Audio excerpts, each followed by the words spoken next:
Target হলো এবার বেঁচে গেলেই পরের বার গুনাহ কর্ম আবার বলে তওবা কবুল হবে না। দ্বিতীয় নম্বর আইয়ান্দামা আলাইহা, বান্দা যখন তওবা করবে তখন তওবার উপরে শর্মিন্দা হতে হবে, লজ্জিত হতে হবে, অনুতপ্ত হতে হবে, নিজের মনকে এটা বুঝাইতে হবে যে আমি কেন গুনাহ করতে গেলাম, আমি না আল্লাহর বান্দা, আমি আল্লাহর বিধান কেন লঙ্ঘন করতে গেলাম, এটা নিজের দিলের ভিতর বুঝাইতে হবে। তৃতীয় নম্বর শর্ত হলো আইয়া আজিমা আজমান জাজিমান আল্লাহ ইয়াউদা ইলাইহা, নিজের দিলকে বুঝাইতে হবে আমি গুনাহ করছি, ছাড়িয়া দিছি, অনুতপ্ত হইছি, জিন্দিগিতে এই গুনাহ আর করব না, জিন্দিগিতে এই গুনাহ আর করব না। দিলের ভিতরে এমন অনুশোচনা থাকতে হবে, দিলের ভিতরে এমন দীপ্ত শপথ নিয়ে তওবা করতে হবে। এ বন্ধুরা আমার, সাহাবায়ে কেরাম এর দিলের ভিতর যখন গুনার চাহিদা এসে যেত, এখনো গুনাহ হয় নাই, দিলের হালত চলে আসছে, তারপরেও সাহাবায়ে কেরাম পেরেশান হয়ে যেতেন কিভাবে নিজের গুনাহকে মাফ করাইয়া নেবেন। নবীজির একজন সাহাবী যার নাম হলো সালাবাতুল আনসারী রাদিয়াল্লাহু তাআলা আনহু, মক্কাতুল মুকাররমা থেকে মদিনাতুল মুনাওয়ারায় যেই সমস্ত সাহাবারা এসেছিলেন এদেরকে বলা হয় মুহাজির সাহাবী। আর যেই সমস্ত সাহাবারা মদিনাতুল মুনাওয়ারা থেকে মক্কা থেকে আগত সাহাবায়ে কেরামকে সাহায্য করতে এদেরকে বলা হয় আনসারী সাহাবী। তো এমন একজন সাহাবী সাঈদ ইবনে আব্দুর রহমান রাদিয়াল্লাহু তাআলা আনহু, সে মক্কা থেকে হিজরত করে মদিনাতুল মুনাওয়ারা এসেছিল, আর তার সঙ্গে সালাবাতুল আনসারের ভ্রাতৃত্ব বন্ধন রাসূল সৃষ্টি করে দিয়েছিল। তো রাসূলুল্লাহ সাল্লাল্লাহু আলাইহি ওয়াসাল্লাম বললেন, এরে সাহাবীরা রে, তাবুকের যুদ্ধের সময় আসছে, তোমরা কে কে আছো তাবুকের যুদ্ধে যাবা? সাঈদ ইবনে আব্দুর রহমান রাদিয়াল্লাহু তাআলা আনহু নাম লেখালেন, তাবুকের যুদ্ধে যাবে, নাম লেখায়া দিলেন, কিন্তু স্ত্রী আছে, কার কাছে রেখে যাবে? ওনাকে সালাবাতুল আনসারীর কাছে আমানত হিসেবে রেখে গেলেন।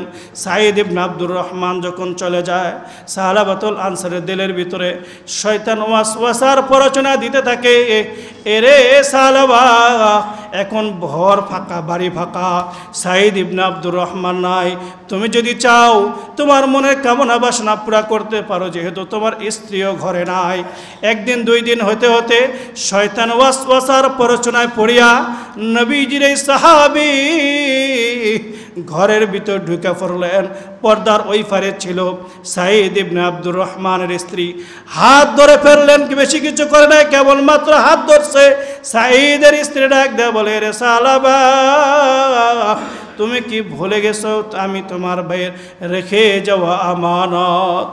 তুমি যদি আমানতের খেয়ানত করো, পরকালের জীবনে আল্লাহর আদালতে আসামির কাঠগড়ায় দাঁড়ায় কি জবাব দিবা? এতটুকু মাত্র কথা বলছে, সালাবাতুল আনসারের দিলের ভিতরে কম্পন আরম্ভ হয়ে গেছে। আরে হাসরের ময়দানে আমার কি অবস্থা হবে, আমার কি হবে, আমার কি হবে? এই কথা বলতে বলতে হাত ছেড়ে দিয়ে চলে গেছে মদিনার উপকণ্ঠে পাহাড়ে গিয়া, পাহাড়ের সাথে মাথা লাগাইয়া আল্লাহকে ডাকে আর বলে, আল্লাহ আপনার নাম হলো গফফার, আল্লাহ আপনার নাম হলো গফফার, আল্লাহ আপনি গফফার, আল্লাহ আমি বান্দা গুনাহগার, আল্লাহ আপনি গফফার হয়ে যদি ক্ষমা করেন, আল্লাহ আমার সুখের সীমা থাকবে না, আনন্দের সীমা থাকবে না, আর আপনি যদি মাফ না করেন, আল্লাহ আমার জন্য জাহান্নাম অবধারিত, আল্লাহ আমি তো জাহান্নামের আযাব সহ্য করতে পারবো না। এই কথা বলে আর কাঁদে, বলে আর কাঁদে। এদিকে তাবুকের যুদ্ধ থেকে সাহাবায়ে কেরাম ফিরে আসলো, সাঈদ ইবনে আব্দুর রহমানও বাসায় আসলো, এসে দেখে সালাবাতুল আনসারী নাই। স্ত্রীকে জিজ্ঞাসা করলো, সালাবা কোথায়? স্ত্রী সব কিছু খুলিয়া বলে সে এখন কোথায়? বলে মদিনার উপকণ্ঠে এক পাহাড়ের সাথে মাথা লাগাইয়া কাঁদে আর কাঁদে, কাঁদে আর কাঁদে, কোনো খাবার খায় না। তো চলে গেল। এবার সাঈদ ইবনে আব্দুর রহমান সালাবাতুল আনসারী তালাশে গিয়া দেখে সে কাঁদে আর কাঁদে। সালাবাতুল আনসারীকে গিয়া বলল, এটা সালাবাতুল আনসারী, গুনাহ করছো, অন্যায় করছো, এখনো তো তেমন কিছু করো নাই, নিঃসন্দেহে আল্লাহ তোমাকে মাফ করিয়া দিবে, মাফ করিয়া দিবে। সালাবাতুল আনসারী বলে, না না, যতক্ষণ পর্যন্ত আল্লাহ আমারে মাফ না দিছে আমি কারো কথা শুনবো না। সাইদ বলো চলো ঘরে ফিরে চলো। বলে না, আমি গুনাহওয়ালা জীবন দিয়া ঘরে যাব না। এক পর্যায়ে সাঈদ ইবনে আব্দুর রহমান বারবার যখন তাকে নিয়ে আসার জন্য চেষ্টা করলো, সাহাবাতুল আনসারি বলে শোনো, আমাকে যদি নিতেই হয় তাহলে একটা রশি নিয়ে আসো, রশি দিয়ে আমার হাত দুটা বেঁধে পিঠের পিছনে বাঁধিয়া অপমানিত গোলামের মতো টেনে টেনে নিয়ে চলো, আমি স্বাভাবিকভাবে যাইতে পারি না। সাঈদ ইবনে আব্দুর রহমান গেলেন, গিয়ে একটা রশি নিলেন, তার হাত দুটা পিঠের পিছনে বাঁধলেন, বেঁধে এবার টেনে টেনে নিয়ে যাচ্ছেন। বেশ কিছু দূর যাওয়ার পরে সাহাবাতুল আনসারি বলে আমি যাব না, বাসায় যাব না, গুনাহ নিয়ে আমি যাব না। এই অবস্থায় যদি আমার মৃত্যু হয়ে যায় আমার তো ফয়সালা জাহান্নাম হয়ে যাবে, আমি তো জাহান্নামের আযাব সহ্য করতে পারবো না। আমাকে নবীজির সাহাবী হযরত আলীর কাছে নিয়ে চলো। হযরত আলীর কাছে গেলেন, গিয়ে সালাম দিলেন, দিয়া বলো হযরত আলী, আমি তো এই গুনাহ করিয়া ফেলছি। হযরত আলীকে জিজ্ঞাসা করে আমার মতো গুনাহগারকে আল্লাহ ক্ষমা করবেন? হযরত আলী বলে ক্ষমা করা না করা আল্লাহর কাজ, আমি বলতে পারি না, তুমি এখান থেকে চলে যাও। হযরত আলী ফিরাইয়া দিল, চলো বলে চলো হযরত আবু বকরের কাছে চলো। হযরত আলী ফিরাই দিতে পারে, আবু বকর বড় নরম মানুষ, সে আমারে ফিরাইব না, চলো আবু বকরের কাছে চলো। সিদ্দিক আবু বকরের কাছে নিয়ে যাওয়া হলো। সাইয়্যিদানা হযরত আবু বকর তার কথাগুলো শুনিয়া বলিয়া দিল, এরে সাহাবা শোনো, ক্ষমা করা না করা আল্লাহর ব্যাপার, তবে তোমার মতো গুনাহগারের চেহারা আমি দেখতে চাই না, তুমি চলিয়া যাও। এবার বলে হযরত আবু বকর ফিরাইয়া দিল, বলে নবীজির একজন সাহাবী আছে যার নাম ওমর, চলো আমাকে একটু ওমরের কাছে নিয়ে চলো। হযরত ওমরের কাছে নিয়ে যাওয়া হলো। হযরত ওমর তার কথা শুনিয়ে রাগ হয়ে গেল, পারে না যে তাকে ওইখানে মারে, বলিয়া দিল শোনো শোনো, তোমার মতো আমানতের খিয়ানতকারী সাহাবীর চেহারা আমি দেখতে চাই না, তুমি চলিয়া যাও। সে বিদায় করিয়া দিল।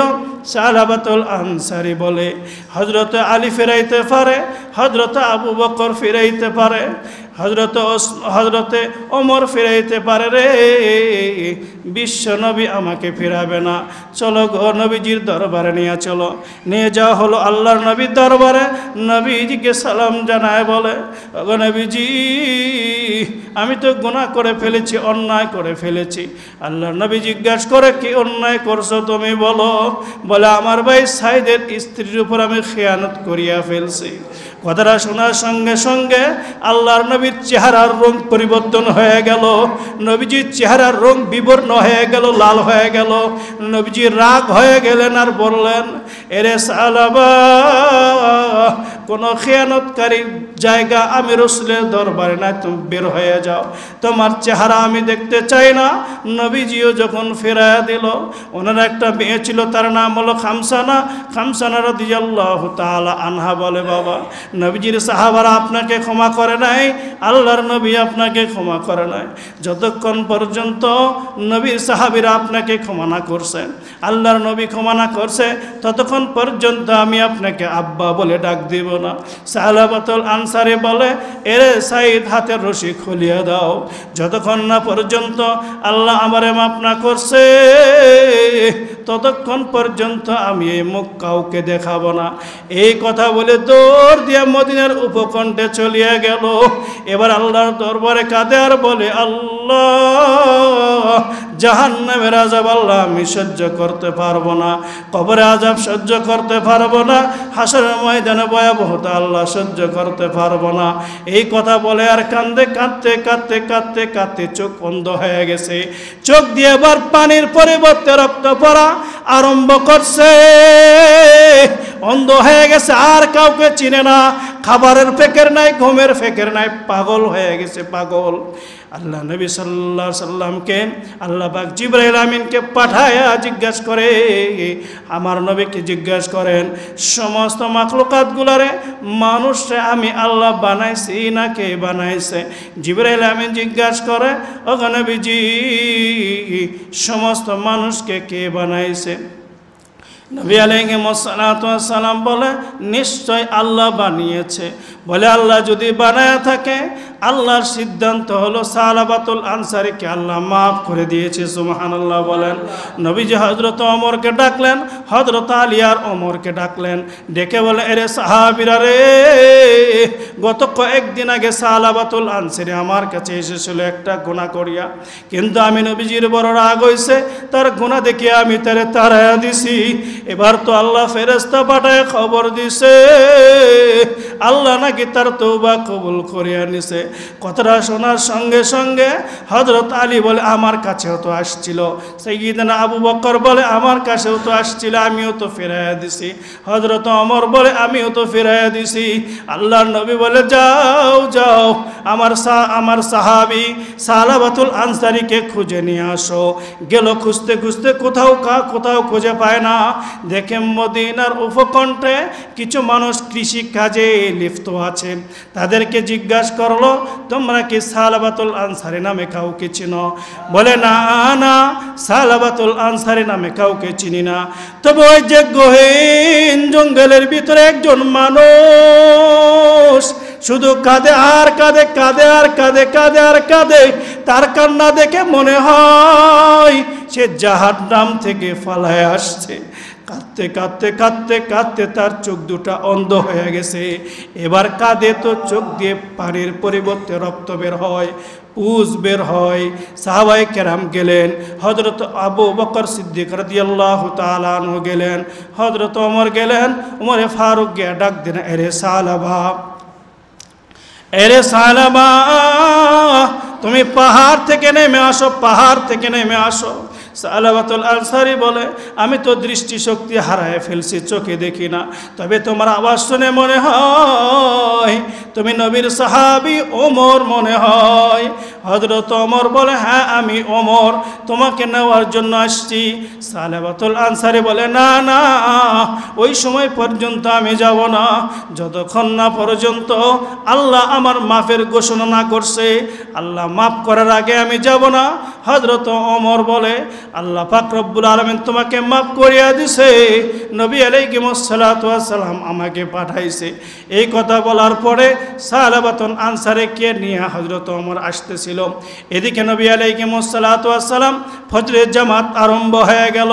তারা আসতেছিল, মসজিদে ঢুকছে, প্রথম রাকাত শেষ করে দ্বিতীয় রাকাতে এরকমভাবে আল্লাহর নবী যখন নামাজে তেলাওয়াত করতেছিল, আলহাকুমুত তাকাসুর হাত্তা যুরতুমুল মাকাবির, পয়গম্বর যখন আয়াতটা তেলাওয়াত করছে, সালাবাতুল আনসারীর কানে যখন আওয়াজটা গেছে, সঙ্গে সঙ্গে আল্লাহু আকবারের চিৎকার দিয়া সালাবাতুল আনসারী জমিনের উপর পড়ে গেছে।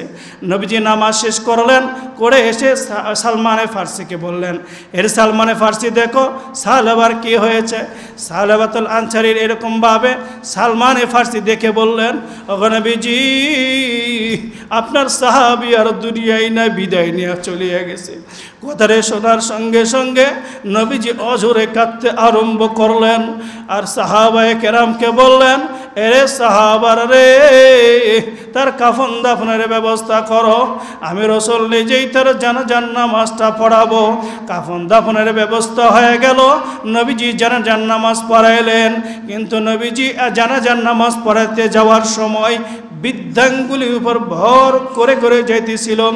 জানাজা যখন শেষ হয়ে যায়, হযরত ওমর জিজ্ঞাসা করে, ওগো নবীজি আপনি আজকে যেই পদ্ধতিতে হেঁটেছেন, বৃদ্ধাঙ্গুলির উপর ভর করিয়া করিয়া, কখনো তো এভাবে আপনাকে কখনো হাঁটতে দেখিনি। বলে আল্লাহর রাসূল বলে, ওমর শোনো, আমার সাহাবী সালাবাতুল আনসারী জানাজায় তওবা করতে করতে করতে করতে করতে করতে আল্লাহর এত মহাব্বতের হয়ে গেছে, এত প্রিয় হয়ে গেছে, বলে ৭০,০০০ ফেরেশতা তারা জানাজায় অংশগ্রহণ করছে। আমি নবী যা দেখি তোমরা তো দেখো না, আমি যেখানে পা ফেলাই ওখানেই ফেরেশতা দেখি। এই জন্য অনেক কষ্ট করিয়া পা ফেলাইয়া আমি তার জানাজার নামাজে অংশগ্রহণ করছি, আমি রাসূল জানাজার নামাজ পড়াইছি। এবার কাফন দাফন শেষ।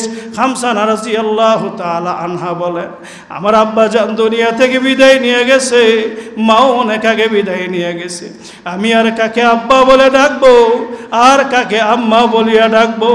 আল্লাহ নবী বলেন, এরে খামসানা শোনো, আজকে থেকে আমি রসুল যদি তোমার বাবা হয় আর আয়েশা যদি তোমার মা হয়, তোমার কি কোনো আর আফসোসের বিষয় আসেনি?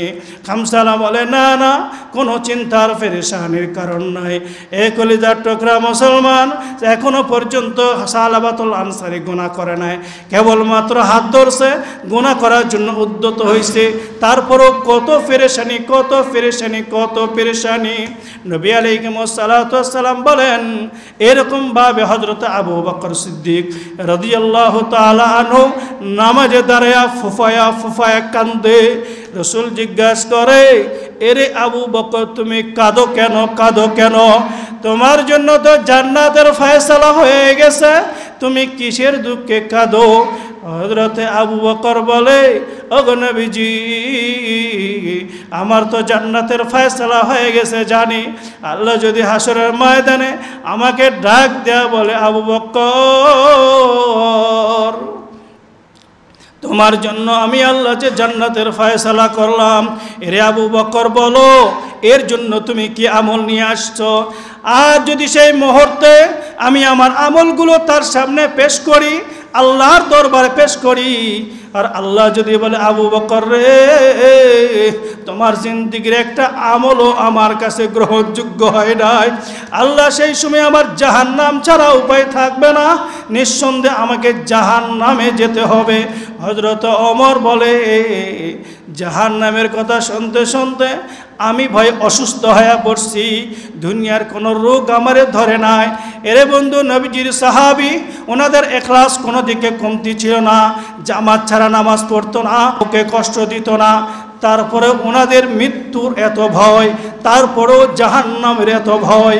কিন্তু আমাদের ইখলাস তো এত পাকা নয়, আমাদের ইবাদতও এত পাকা নয়। আমরা কত মানুষের হক নষ্ট করি, কত মানুষকে কষ্ট দেই, কথা বলেন ঠিক কিনা? এই জন্যে মোবারক রজনীতে আল্লাহর কাছে কেঁদে কেঁদে দোয়া করেন, আল্লাহ আপনি আমার জিন্দেগির গুনাহগুলা মাফ করেন, নিজের জরুরতগুলা তুলে ধরেন। এমন মোবারক রজনীতেও আল্লাহ পাকের এমন কিছু বান্দা বান্দি আছে যাদের দোয়া আল্লাহ কবুল করবেন না, যাদের তওবা আল্লাহ কবুল করবেন না। এক নম্বর যে এই রোগ যাদের আছে, যারা মুশরিক, যাদের ইমানের সাথে শিরক আছে, যারা আল্লাহর জাত ও সিফাতের সাথে শিরক করে, এমন মুশরিকের তওবা, এমন মুশরিককে আল্লাহ এই রজনীতে ক্ষমা করবে না। দুই নম্বর, যারা জাদু করে, জাদুর মাধ্যমে মানুষের জবান বন্ধ করে রাখে, জাদুর মাধ্যমে মানুষকে অসুস্থ বানায় রাখে, জাদুর মাধ্যমে কাউকে বশ করিয়া রাখে, জাদুর মাধ্যমে কাউকে মারিয়া ফেলে, জাদু নিয়ে নাচানাচি করে, জাদু নিয়ে কারো কারবার করে, এমন জাদুকরকে আল্লাহ এই রজনীতে মাফ করবে না। তিন নম্বর, এরকমভাবে যারা গণক আছে, গণক ঠাকুর, গণনা করে করে যারা বলে, হাত দেখে দেখে যারা বলে আপনার এতগুলো ছেলে হবে, এতগুলো মেয়ে হবে, আপনার সামনে এই এই এই এই বিপদগুলো আছে, এতগুলো ছেলে মারা যাবে, যারা ভবিষ্যৎ বলে, এদের দোয়াও এই রজনীতে কবুল হবে না, এদেরকেও ক্ষমা করা হবে না। চার নম্বরে, যারা এইরকমভাবে মদ্যপায়ী, মদ পান করে, মদ পানকারীর দোয়াও এই রজনীতে কবুল হবে না। পাঁচ নম্বর, যারা এইরকমভাবে মা বাবার অন্তরে কষ্ট দেয়, মা বাবার অবাধ্য সন্তানকে আল্লাহ মাফ করবেন না, এদেরকে ক্ষমা করা হবে না। এরে কলিজার টুকরা যুবক, একবার চিন্তা করিয়া দেখো, একটু দিলটা নরম করিয়া দাও, একবার ফিকির করিয়া দেখো, আমি আর আপনি, আপনার আমার মায়ের গর্ভে যখন গেলাম, যাওয়ার পরে 1 মাস যায়, 2 মাস যায়, 3 মাস যায়, আমার আপনার আম্মা খাইতে পারে না, ঘুমাইতে পারে না, একটু ভালো করে চলতেও পারে না, কত কষ্ট, অসুস্থ হয়ে পড়ছে। আপনি আমি পেটের ভিতরে ডাক্তারের কাছে গেছে, ডাক্তার বলছে আপনার গর্ভে সন্তান আছে, এই অবস্থায় কোনো ওষুধ খাওয়া যাবে না। মার কষ্ট হয়, দুঃখ হয়, তারপরে ওষুধ খায় না। তার কারণ হলো, যদি ওষুধ খায় পেটের সন্তানের কষ্ট হবে, ক্ষতি হবে। এই ক্ষতির দিকে তাকায়া মা কোনো ওষুধ খায় না, কষ্ট স্বীকার করে। এরে বন্ধু, এক পর্যায়ে যখন বাচ্চা ডেলিভারির সময় কাছে চলে আসে, তখন আমার আপনার মা প্রতিবেশীর কাছে মাপ চাইয়া নেয়, স্বামীর কাছে বিদায় নেয়, শ্বশুর শাশুড়ির কাছে বিদায় নিয়ে যায়। কারণ জানে বহু মানুষ, বহু মা এমন আছে যারা বাচ্চার ডেলিভারির সময় মারা যায়। এমন মৃত্যু হতে পারে নিশ্চিত জানিয়েও আপনাকে আমাকে গর্ভের ভিতর নেয়, আপনাকে আমাকে প্রসব করছে। এ বন্ধু, বহুত মা আছে এমন প্রসব ব্যথা উঠছে, বাচ্চা হবে, এমন সময় প্রসবের ঘরেই মারা গেছে, জানিয়েও গর্ভে ধারণ করছে। আমরা আপনি যখন দুনিয়া আসলাম, আসার পরে এরকমভাবে শিকনকনা শীতের রজনী পেশাব করিয়া গা ভিজায় ফেলছি, একদিকে ভিজা আর একদিকে শুকনা, ভিজা থেকে নিয়ে শুকনার দিকে তোমার রাখে, আর মা ভিজা জায়গাতে থাকে। এরে যুবক, তুমি কার মনে কষ্ট দাও, কার মনে দুঃখ দাও, একবার চিন্তা করিয়া দেখো। তুমি যেমন তোমার কলিজার টুকরার সন্তান রে বুকে নিয়ে চুমু দেওয়ার কলিজা বলো, তোমার মা বাবার কাছে তেমন তুমি প্রিয় ছিলা, এখনো আছো। বহু সন্তান এমন আছে, বহু সন্তান এমন আছে বাপ মা হাঁটি হাঁটি পা পা করিয়া বড় করিয়া দিছে, ঋণ করিয়া বিদেশে পাঠাইছে। বিদেশে যাওয়ার পরে হয়তো টাকার মালিক হয়ে গেছে, এখন আর মা বাবার খবর রাখে না, এখন আর মা বাবার খবর নেয় না। যদি বিবাহ করো কেউ বা আছে, বোর কথায় চলে, বোর সাথে যোগাযোগ ঠিক আছে, মা বাবার খোঁজ খবর রাখে না, খরচ দেয় না। আবার কেউ বা আছে এমন যে মা বাবার সাথে যোগাযোগ রাখে না, বিয়ে করে নাই, অন্য মেয়ের সাথে সম্পর্ক, পরকীয়া করে, প্রেম করে, অবৈধ সম্পর্কে লিপ্ত, তার খরচ দিতেছে, খরচ করতেছে। এ যুবক জানিয়া রাখো, তোমার মার দোয়ায় তুমি বড় হইছো, বিদেশ গেছো, মার দোয়ায় টাকার মালিক হইছো। তোমার মার অন্তরে যদি কষ্ট দাও, বাবার অন্তরে যদি কষ্ট দাও, কোটিপতি থেকে তুমি ফকির হয়ে যেতে পারো, ক্ষমতাওয়ালা থেকে ক্ষমতাহীন হয়ে যেতে পারো, সুস্থ থেকে অসুস্থ হয়ে যেতে পারো। এই জন্য আজকের এই মোবারক রজনীতে আমি আপনাদের পায়ে হাত রেখে বলতে চাই, এরে যুবক, যাদের মা বেঁচে আছে, বাবা বেঁচে আছে, বাবার কাছে গিয়া বলো বাবা, মার কাছে গিয়া বলো মা, মনের অজান্তে অনেক অবাধ্য চলেছি, মনের অজান্তে অনেক বেয়াদবি করেছি, অল্প কিছু জায়গার বিনিময়ে, অল্প কিছু জায়গার সমস্যায়, অন্য অল্প কিছু কথার কারণে আপনাকে কষ্ট দিয়া দিছি মা, আপনি আমাকে মাফ করিয়ে দেন। এরে যুবক, তুমি যত বড় জালেম, তোমার মা বাবা কিন্তু এত বড় জালেম নয়, তোমারে মাপ না করিয়া থাকতে পারবে না, বরঞ্চ তোমার মার কলিজাটা ভরিয়া যাবে যে আমার সন্তান আমার কাছে মাপ চায়, আমার কাছে ক্ষমা চায়। কলিজা ভরিয়াই মুবারক রজনীতে তোমার মা যদি তোমার জন্য দোয়া করে, তুমি যদি রাস্তার ভিখারিও হয়ে থাকো, জেনে রাখো তোমারে আল্লাহ সম্পদশালী বানায়া দিবে। তুমি যদি গুরুতর অসুস্থ হয়ে থাকো, তোমাকে আল্লাহ সুস্থ বানায়া দিবে। তোমার মুসিবতের পরে মুসিবত যায় না, মায়ের দিলের এই দোয়ার কারণে তোমার মুসিবত চলিয়া যাবে, অসচ্ছলতা চলিয়া যাবে। এই জন্য আমি আপনাদেরকে পায়ে হাত রেখে বলবো, যাদের মা বাবা বেঁচে আছে দোয়া নেন, মাপ নেন। আর যাদের মা বাবা দুনিয়া থেকে বিদায় নিয়ে চলে গেছে, তারা বেশি বেশি করে কবর জিয়ারত করেন। কবর জিয়ারত যখন করবেন, আপনার মার কবরে, বাবার কবরে সওয়াব যাবে। আপনার মা বাবা কবরে থাকিয়া সওয়াব রেসানি করার কারণে ওইখানে মাফ করিয়া দিবে। এই জন্য আজকের রজনীতে যাদের মা বাবার অন্তরে যেই সমস্ত সন্তানরা কষ্ট দিছে, মা বাবার অবাধ্য সন্তানের দোয়া কবুল হবে না। যারা আত্মীয়তা সম্পর্ক বিচ্ছিন্ন করে, ছিন্ন করে, আত্মীয়তা সম্পর্ক রাখে না, এদের দোয়া আজকের রজনীতে কবুল হবে না। এরকমভাবে আজকের এই মোবারক রজনীতে যারা এরকমভাবে জেনা বিবিচারে লিপ্ত, এদের দোয়া আজকের এই রজনীতে কবুল হবে না। এরকমভাবে হিংসুক গীবতকারী দোয়াও রজনীতে কবুল হবে না। এই জন্য আমাদের এই সমস্ত রোগ যাদের আছে, শক্তভাবে তৌবা করতে হবে, শক্তভাবে তৌবা করতে হবে। আমি শিরক করব না, জাদু করব না, ভিক্ষুকের কাছে যাব না, মদ খাবো না, মা বাবার অবাধ্য চলবো না, জেনাবে বিচার করব না, গীবত শিকায়ত করব না, হিংসা করব না, আত্মীয়তা সম্পর্ক ছিন্ন করব না। এমন দিল নিয়ে যদি আমরা এমন অবস্থা যদি নিজেকে বানাইতে পারি, তাহলে আমাদের দোয়া অতি সহজে কবুল হয়ে যাবে। এই জন্য আল্লাহ রসুল আমাদেরকে ইঙ্গিত করে রসুল বলেন, ইদা কানাত লাইলাতুন নিসফু মিন শাবানা ফাকুমু লাইলাহা ওয়া সুমু ইয়াওমাহা ফাইন্নাল্লাহ তাআলা ইয়ানজিলু ফিহা বিগুরুবিশ শামসি ইলাস সামাঈদ দুনিয়া ফায়াকুলু আলা মিন মুস্তাগফিরিন ফাগফির লাহ। রাসূল বলে লাইলাতুন নিসফু মিন শাবানের রজনী যখন চলে আসে, আল্লাহ পাক রব্বুল আলামিন বলে দুনিয়ার প্রথম আসমানে চলে আসে, আসিয়া বান্দাদেরকে ডাকে আর বলে, এ বান্দারা তোমাদের ভিতরে আসুনে কেউ গুনাহগার, গুনাহ থেকে ক্ষমা চাও, আমি আল্লাহ ক্ষমা করে দিব। আসুনে কেউ অসুস্থতা থেকে মুক্তি চাও, অসুস্থতা দূর করিয়া দিব। আসুনে কেউ অভাব অনটনে, অভাব দূর হয় না, অভাব মুক্তির জন্য দোয়া করো, আমি অভাব দূর করিয়া দিব। এর বন্ধু, দুনিয়ার মানুষের কাছে চাইলে বেজার হয়, কিন্তু আল্লাহর কাছে চাইলে আল্লাহ বেজার হয় না, বড় খুশি হয়। এই জন্য নিজের দিলকে বোঝান আর চিন্তা করেন। আজকে এখান থেকে নিজের দিলকে বোঝান, আমি আর জিন্দিগিতে গুনাহ করব না। এরে বন্ধু, হাসরের ময়দান যখন কায়েম হয়ে যাবে, মানুষগুলো কবর থেকে উঠে দৌড়াতে আরম্ভ করবে, আগুন তাদের পিছে ধাওয়া করবে। সমস্ত মানুষগুলা গিয়া যখন এক জায়গায় একত্রিত হবে, এরকমভাবে সূর্য মানুষের মাথার নিকটে চলে আসবে। এই সূর্যের তাপ আমরা সাধারণত একটু গরম বাড়ছে, কত শত মাইল দূরে সূর্য সহ্য করতে পারি না, পাখা চালায়, এসি চালায়, তারপরেও থাকতে পারি না। সূর্য যখন আমরা আপনার মাথার একবারে নিকটে চলে আসবে, মস্তকগুলো তকবক তকবক করে ফুটতে আরম্ভ করবে। এদিকে জাহান্নাম গর্জন দেওয়া আরম্ভ করবে। তখন মানুষ বড় পেরেশান হয়ে যাবে, মানুষ বড় পেরেশান হয়ে যাবে। আল্লাহ জাহান্নামে এরকম ভাবে জাহান্নামকে 70,000 শিকল লাগায় আটকায় রাখছে। তারপরে জাহান্নাম গর্জন দেওয়া যখন শুরু করবে, এরকম ভাবে এক পর্যায়ে ওই 70,000 ফেরেশতার হাত থেকে শিকল ছুটিয়া যাবে। এবার প্রত্যেক নদ নদী খালবিল এগুলো দিয়া জাহান্নামের লেলিহান শেখা, জাহান্নামের জিহ্বাগুলো বের হতে থাকবে।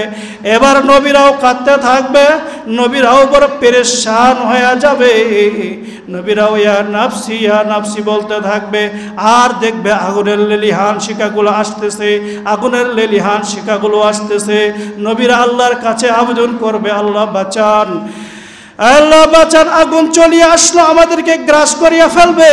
আল্লাহ পাক রব্বুল আলামিন বলবে, ইয়াউমা ইয়াকুমুর রূহু ওয়াল মালাইকাতু সাফফা, আল্লাহ ফেরেশতাদেরকে দাঁড় করায় দিবে।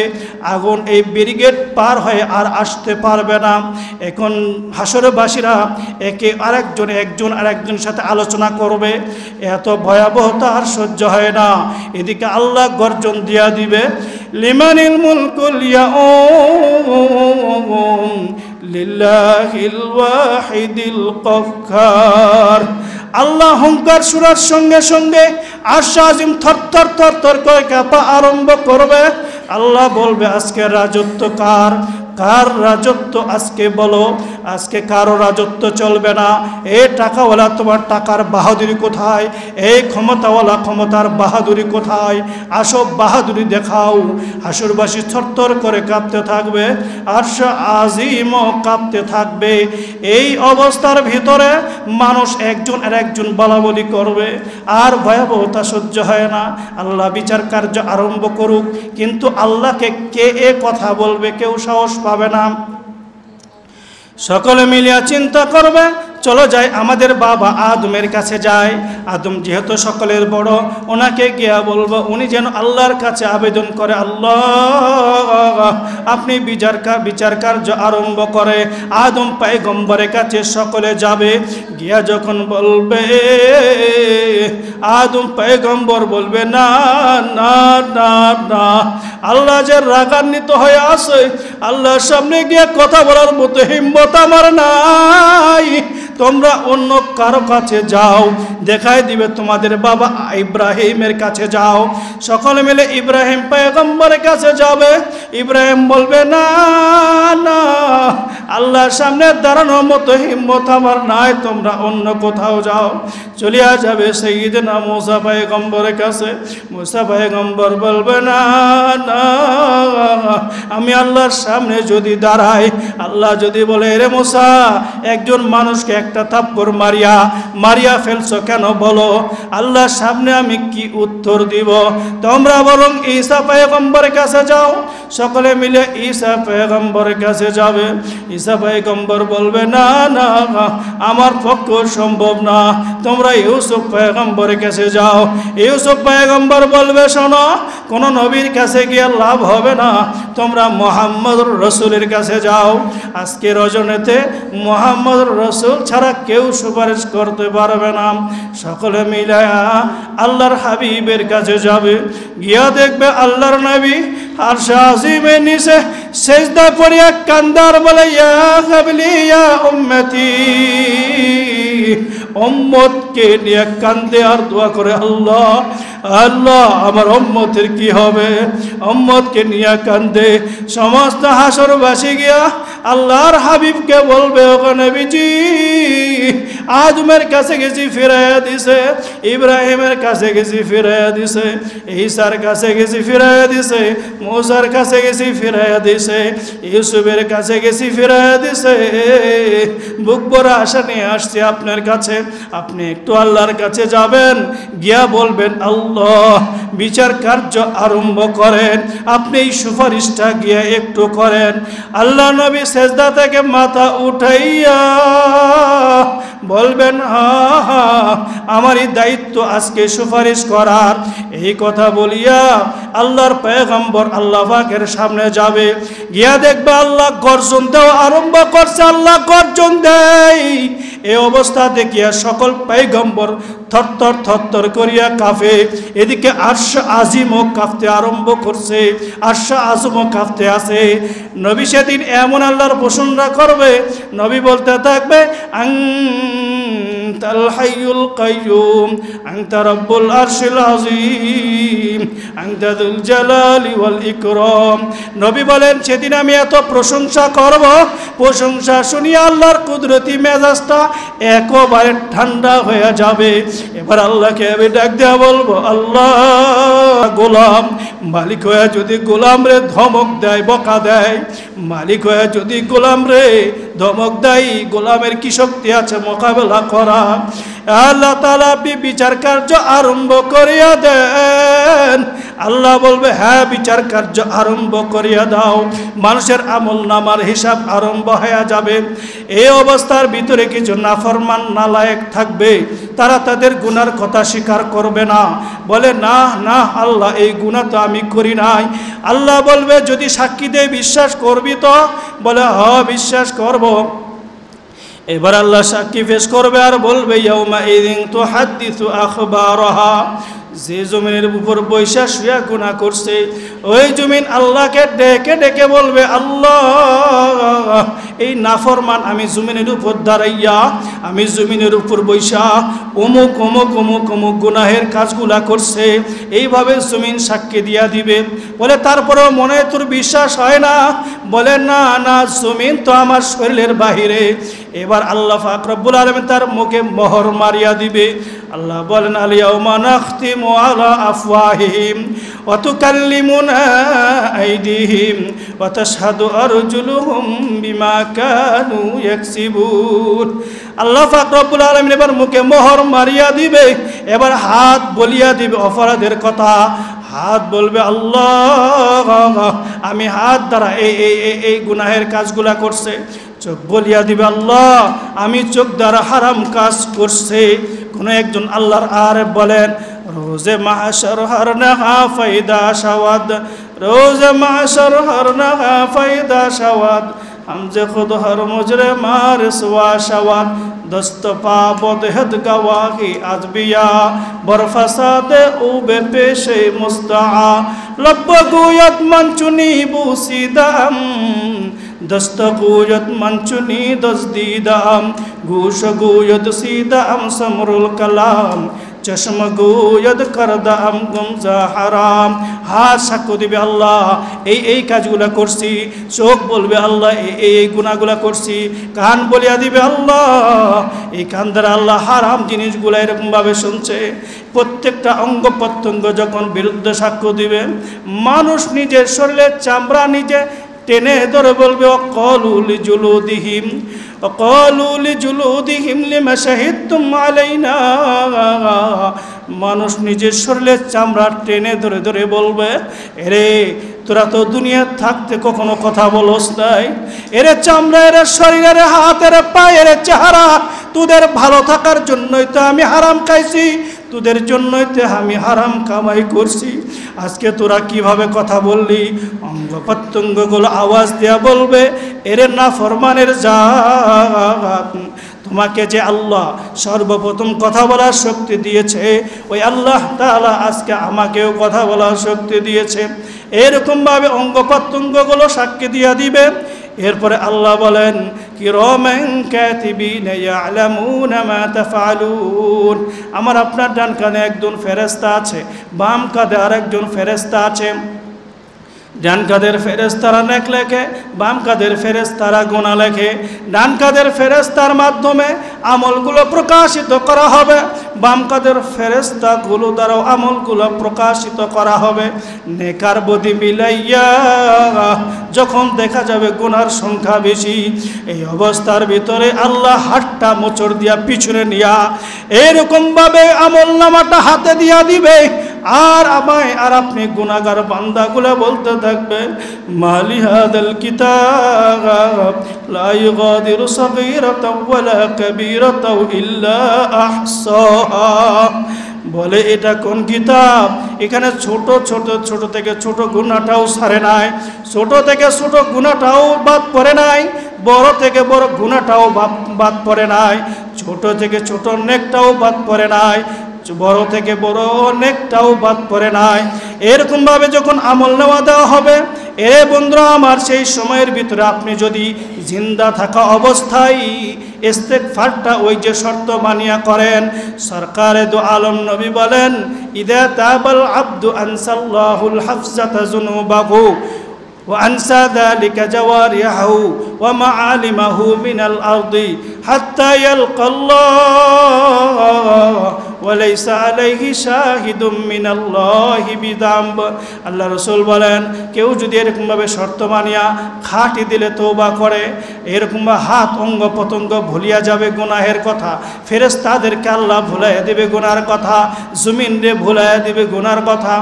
এই জন্য দিলটা নরম করিয়া দিয়া জাহান্নামের কথা স্মরণ করিয়া, কবরে আযাবের কথা স্মরণ করিয়া নিজের দিলকে ডাকেন আর বলেন, এরে মন, অন্ধকারে নির্জনে গুনাহ করছো, তোমার গুনার খবর তোমার বাপ জানে না, মা জানে না, গুনার কারণে তোমার হাত নাফাক, গুনার কারণে তোমার মুখ নাফাক, গুনার কারণে তোমার চোখ নাফাক, গুনার কারণে তোমার পা নাফাক।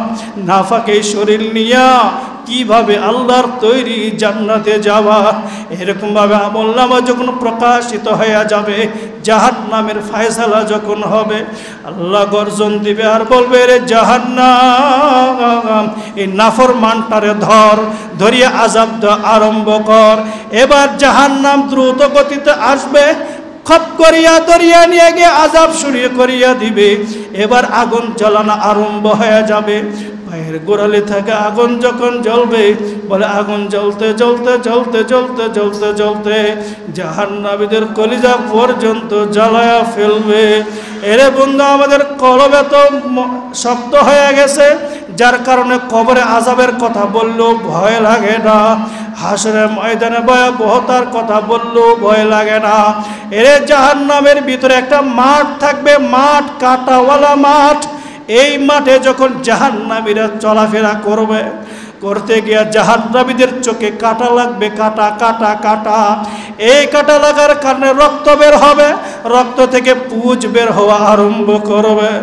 এই পুঁজ থেকে ফোঁকা ফোঁকা জন্ম নেবে, এই ফোঁকা কটকট কটকট করিয়া জাহান্নামীরে কামড়াবে। এই জাহান্নামী সহ্য করতে পারবে না, বাঁচাও বাঁচাও বলবে, মগর বাঁচানোওয়ালা কেউ নাই, কেউ নাই যে তাকে বাঁচায়। বাবার সামনে সন্তান, মার সামনে সন্তান, যেই সন্তান দুনিয়াতে অল্প একটু কষ্ট পাইলে সহ্য করতে পারতো না, এই সন্তানটা এখন জাহান্নামের আযাবে জ্বলবে, জাহান্নামের আযাবে জ্বলতেছে। আল্লাহর হাবিব বলেন, হাসরের ময়দানে এমন ঘটনা অনেক ঘটবে। কোনো একজন মানুষের একটা নেকের দরকার, একটা নেকের দরকার, নেকটার জন্য বন্ধু বান্ধবীর কাছে যাবে, ফিরাইয়া দিবে। আপন কলিজার টুকরা মার কাছে যাবে, মা বলবে দুনিয়াতে তো আমার কোনো বিবাহ হয় না, সন্তান আসলো কোন জায়গা থেকে? আল্লাহ বলে ইয়াউমা ইয়াফিরুল মারউ মিন আখি ওয়া উম্মিহি ওয়া আবি ওয়া সাহিবাতিহি ওয়া বানি। এ কলিজার টুকরা মাও ফিরা দিবে, বাবাও ফিরা দিবে, বন্ধু বান্ধব ফিরা দিবে। এই জন্য বন্ধুরা আমার একটা নেকের অনেক দাম, অনেক দাম, অনেক দাম। নবী আলাইহিস সালাতু ওয়াস সালাম বলেন, হাসরের ময়দানে এরকম ভাবে মানুষ উলঙ্গ অবস্থায় উঠবে, মানুষ নিজের গায়ের গোশত নিজে কামড়াই খাইতে থাকবে, নিজের গায়ের গোশত মানুষ নিজে নিজে কামড়ায় খাইতে থাকবে। বলে এত ভয়াবহর ভিতরে জাহান্নামের সামনে পয়গম্বরকে আল্লাহ নিয়ে যাবে, নিয়ে গিয়ে বলবে ওই যে নবী দেখে জাহান্নামের আগুন জ্বলে।